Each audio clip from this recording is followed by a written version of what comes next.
So what is this called? It's Saving Sarah Marshall. Forgetting the title of this movie. No, it's Forgetting Sarah Marshall. Sound it out phonetically. Forgetting Okay, Sarah all right, I got Marshall. I always forget the name, not the forgetting part. I'm always like, it's forgetting somebody. Sarah Jessica Parker. Forgetting Sarah Jessica Parker. Who? Which you've tried to do several And times. Peter Griffin's right. She does look like a foot. Oh, come on, man. What, am I the only one? Well, yeah, but you'd have... Dude, you're the only one with every woman over the age of 40, dude. You have a pinup of Janice from the Muppets in your bathroom, for God's sakes. Dude, I'm waiting to find the Estelle Getty Betty White collection that you've got underneath your bed. Just like, dude, Estelle Getty was hot. No, dude, he wouldn't be into that. He doesn't like water sports. The Golden Girls doesn't sound like it's for him. All right. But what about this movie? This Sarah fucking girl. Whatever. How long ago did we see this movie? This is forever ago. It was like 6 years ago. Well, how can you forget it? You've been raving about it every day since you saw it. Yes, but it hasn't been out yet, so I haven't been able to go see it again, which is definitely what I'm going to do, because this movie is the best comedy I've seen since 40-Year-Old Virgin. Really? Absolutely it is. It's pretty up there. I think it's the best comedy I've seen since Superbad. I think it's better than Superbad. Yes, it is better than Superbad. Now, who is this guy in the movie? Because I remember seeing him in Knocked Up. He's one of these Apatow guys. Why is his name Jason Segel. Jason Segel. You recognize him from, he's one of the main characters on How I Met Your Mother. And he came from Freaks and Geeks originally. Okay. Judd Apatow's beginning as well. Yeah, so he's one of the Apatow hoes then. Yeah, he's one of the original Apatow hosts. He's old school, you know. And he not only stars in this, he wrote it. Yeah. Okay, so as long as you know Judd Apatow, you get your chance at making your own movie at some point. Which is great in some cases like this one, and not so good in stuff like Drill Bit Taylor, but that's neither here nor there. Yeah, exactly. So in this movie, from what I understand, and you tell me if I'm wrong because you guys saw it. You're wrong. Oh, as always. There you go, the end. No, full price. We win, you lose. Shut up. So the reason why he's trying to forget Sarah Marshall, because his character in this movie, she breaks up with him. Here's the plot. He is a music supervisor. He's the guy that makes the music for essentially like CSI Miami, and he sucks. Is the female? That's the point. Is that the thing is he's got this job where he doesn't actually play music. He plays tones. Where it's like duh, duh, and it's he has fallen. So he would be the guy like in a Law and Order that does it. Ding dong, dong dong. Can you imagine how much money that person has made off dong dong? Oh, that asshole, man! I want to kill that guy. That guy does nothing all day but dong dong. Well, the guy from Lost who goes, do. But that's who this guy is. He's that guy. But he's fallen in love with, and for 5 years been dating the star of the show, the female hot lead, played by Kristen Bell, who is one of my top 10 hotties, period. And I know that sounds weird because she's never been in a science fiction show. But, well, actually, no, it's not true. She's in Heroes now. But She was in Veronica Mars, which is something that made her like a geek dream to many fanboys. Oh, that girl is fine. Yes, man. She's really cute. And here, this dork who's just like one of us, who has a crappy job, but the single hottest girlfriend in the world, she shows up and goes, "I'm sorry, it's over." And takes off. And now he is the pussy train has pulled over and kicked him off for not having a ticket, and he is just depressed, and life just sucks now, and he can't do anything, and he tries to rebound hard, nothing works, and so he's like, look, I'm just going to go off to some tropical island and forget about her. And she was always talking about this great resort. I'm just going to go to this resort and hang out there for a week, and life will be great. He goes to check in, and just as he checks in, who walks right next to him? But his girlfriend, his ex-girlfriend, there with this new douchebag lead singer of a British rock band. Okay, can I ask you a question? No. That's it. It was a good movie. What I'm going to ask you over is Sarah Marshall blind because this guy, what's his name? Jason Segel. Jason, even cleaned up, he looks like shit, in this British boyfriend of hers looks like a bigger pile of shit. He looks like a weasel with a wig on. Okay, first off, what are you doing? Are you trying to end it all for guys like me here? Okay, there's the only way I get laid off. It was in fact that girls were trained from the very beginning to say, look, you're just going to have to tone down your expectations, honey. You know what I'm saying? I thought it was because they felt sorry for you. Who cares?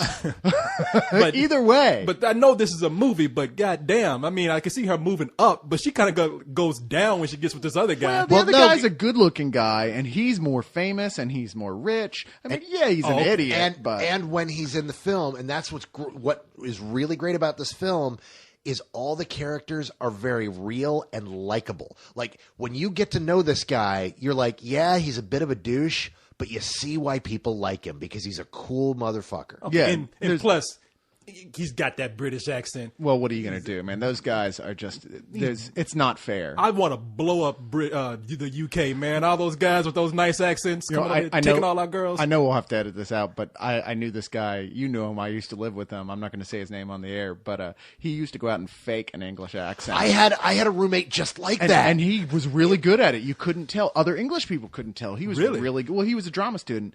So he met this girl with it, and he was like, all into her. And he's like, realized, shit, man, I'm really serious about this girl.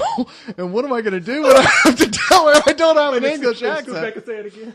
I'm really into this girl, so what am I going to do when I have to go, I don't really have an English accent? Actually, my favorite story like that is another guy we know, Jason. Jason was out with Murphy? Jason Murphy. I wasn't going to call him by last name, but Murphy. He was out with a girl at one night, and there's this girl he's had the hots for a long time, and he gets drunk as shit, and then wakes up the next morning next to her in bed, and he's like, "Holy crap, what happened last night? Hey, how you doing?" And she's like, she just looks at him and goes, "You're not Scottish." See, so your friend, what he does is he accidentally hits his head, and he's like, "Oh, I don't. Who am I?" Right. Well, I should have thought of that then to tell him. Oh, No, I mean, so you Wait, mean you mean Korey knew some way to bullshit a woman? Are you kidding me? He wrote the book. So you mean like me walking around like a chimney sweep? Hello, love, how are you? You mean that's not working? Well, I don't think the Cockney one sells quite as well. Hello, governor. You may be British, but you got no money. Okay. And every accent Korey does sounds like Edie Amin. Oh yeah, that sounded like That doesn't.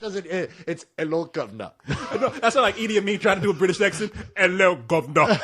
I will eat you alive.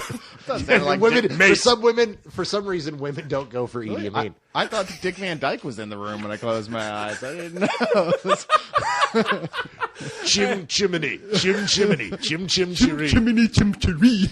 But so yeah, she of course she goes for this British dude, man. Yeah. And so you like these people because everyone, as stupid or silly or exaggerated as they may be, they seem like real people. And the relationships are very real. When you find out why she left him, it makes a hell of a lot of sense. And they both have these flashbacks to both the good moments and the bad moments in their relationship. And you see why the relationship fell apart and what happened and why they needed to grow and why they moved on the way they did. Yeah. And it's a very touching, very realistic, funny as shit breakup comedy. It just has a lot more depth to it than your average film like this. And, at first I'm like, well, it's setting up to be another one of these movies, the uncomfortable type films. And it keeps saving itself. It keeps repairing it by doing the right thing, the real thing that would actually happen. People don't do the stupidest possible thing in the situations like Ben Stiller does every time he's in one of these movies.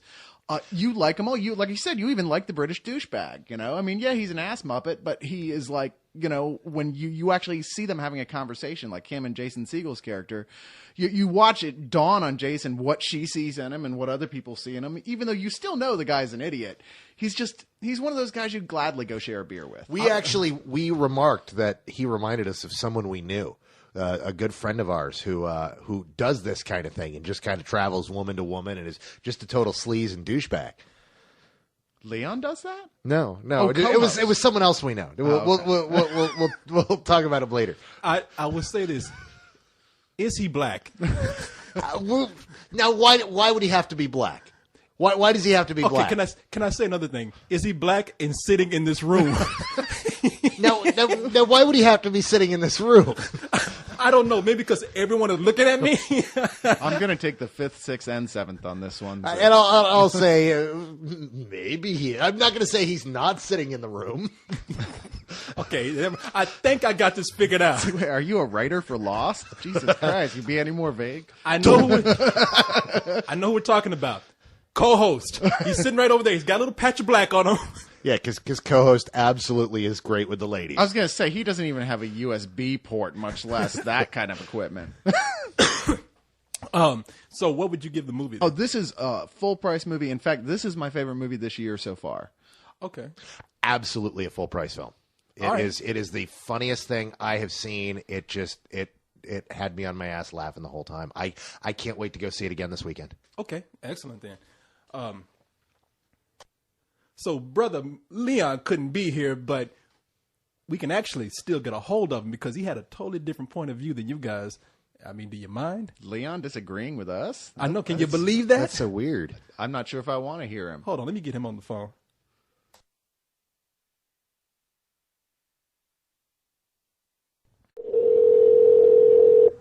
Hello? Wake your ass up. We want to ask you something. Ask me something. Okay, we got you on visual phone. Why's your shirt off right now?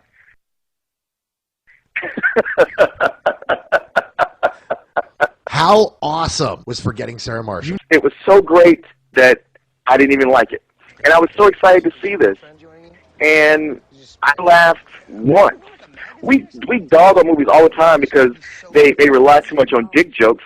This movie was a dick joke. I mean, right off the bat, they go for the cheap laugh by like, hey, look at this guy's dick. So you give this full price, right? If by full price you mean rental, sure. Yeah, I did get one good laugh out of it. Now, would I be better off renting a gay porno, or should I go see this movie? You'll probably get more laughs out of the gay porno. If all these people are in love with it, maybe it's something I'm missing. Apparently, a lot of people like looking at penis 70 times large on the big screens. Anyway.